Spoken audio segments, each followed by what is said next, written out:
Quokkas are the happiest animal on the internet, and they're a strange case of how social media tourism has actually helped a species thrive.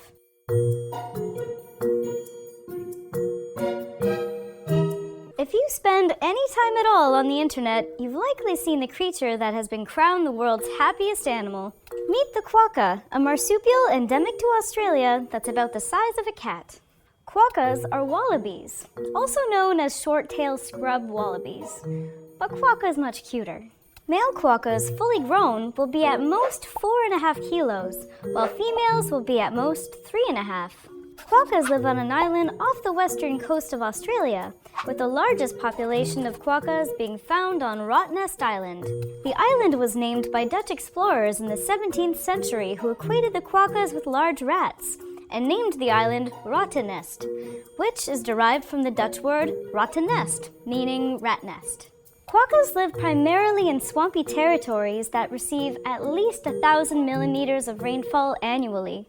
Because of their rather particular territory, global warming is threatening their populations. Invasive species such as cats, foxes, and feral pigs have also proven detrimental to their numbers. Rottnest Island, however, remains a stronghold for the quokka, with around 14,000 living there, as there are no cats or foxes on the island. While not being particularly social, quokkas do live in colonies, and those on Rottnest Island are the largest, counting up to 150 members strong. Quokkas are one of the few species in which social media tourism has actually benefited them. In 2012, the hashtag #QuokkaSelfie went viral, and ever since, Rottnest Island has seen a massive boom in tourism. While you would think that the rapid development of the island and influx of humans might hinder their population, it's actually had quite the opposite effect. Since the trend of quokka selfies took off, their population has thrived. Quokkas are quite docile, and it's fairly easy to get a very cute picture of or with them.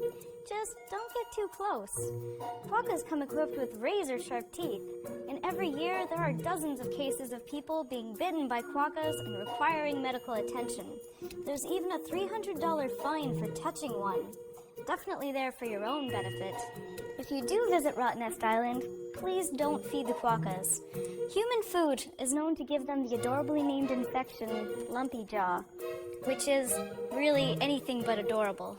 Quokkas have become more and more accustomed to human presence, to the point of becoming a nuisance to locals, who will often find them begging for snacks in local businesses and homes.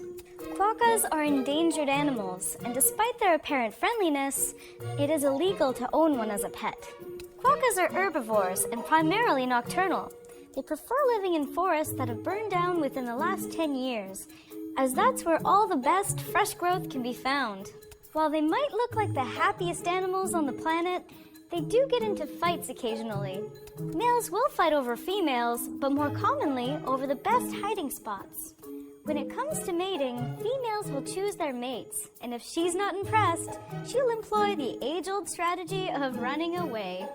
If she does find a mate she likes, she'll start grooming him, which is an invitation for him to do his thing.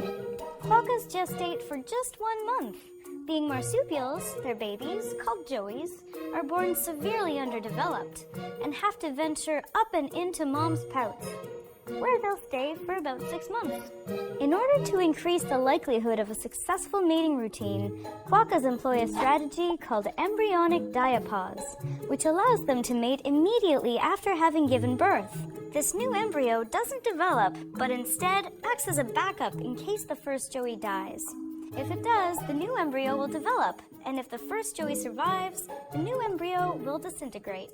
This evolutionary development not only acts to help ensure that their genes are passed on, but occasionally, if a pregnant female quokka is cornered by a predator, she will eject her joey from her pouch, which will make a loud hissing noise, in order to distract the predator while she escapes.